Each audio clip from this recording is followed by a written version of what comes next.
I think the principles set out by Jan's report, by the HASCAS report, by the work that Emily Brown has done for Together are really important principles that should form the foundations for any future network.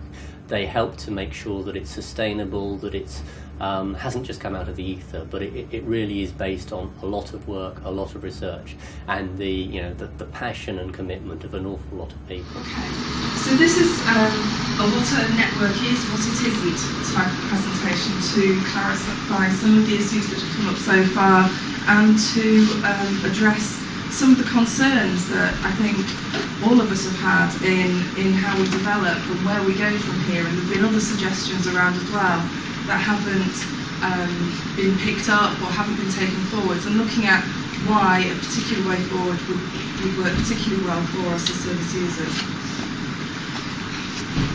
Okay, firstly to say that it's not about providing a national service user voice. We need to recognise and address and manage the fact that there will be external pressures for a national voice. People coming to us saying, what's the network's view on whatever it is, and we need to manage that. We need to recognise, and we do recognise, that other groups, organisations, individuals are doing that on different topics, across different groups of people and across different geographic areas. A national network is not a representative body. A national network would support existing groups. That's the power of a network. It's not one organisation replicating or taking over. It's about supporting groups and providing support to each other within that network. There are very few issues that haven't been addressed before, but currently it's hard to make those links. It's hard for somebody in Lancaster to find out if someone in Surrey has been doing a pretty similar piece of work already and how they came across, how they found their own solutions. It's a bit hit and miss. Like I say, the issues have been addressed, but the solutions aren't always the same. What the network can do is to provide those links in a much more coherent way so that organisations and projects can learn from and use those solutions that have been found elsewhere as a starting point. A network would link groups around a particular topic. For example, organisations have probably been to each one of us and said, can you do me a piece of consultation work? And it has to be a really thorough piece of consultation work, normally by a week last Friday, or if you're lucky, a month's time. Okay, and it's really difficult to do that. We can say, yes, we'll do what we can within the next month or a week ago, or we can contact our contacts, our limited networks as we have them at the moment, and it's really hard to do that in just a month. A network would provide more infrastructure to do that, so if we already have the information, we don't spend a month trying to make those links already. We've got the links, we just send the information out. So a national network wouldn't be an overarching body that implements policy and practice. Groups develop their own structures, their own aims, their own ways of working to meet their own needs.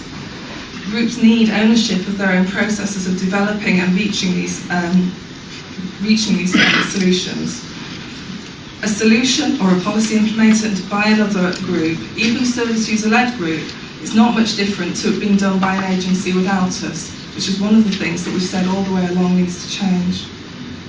What a national network would be would support groups by providing a library of policies, examples of what's worked, so the groups will still have ownership, but it has easier access to the ideas and suggestions that can get them started on the way.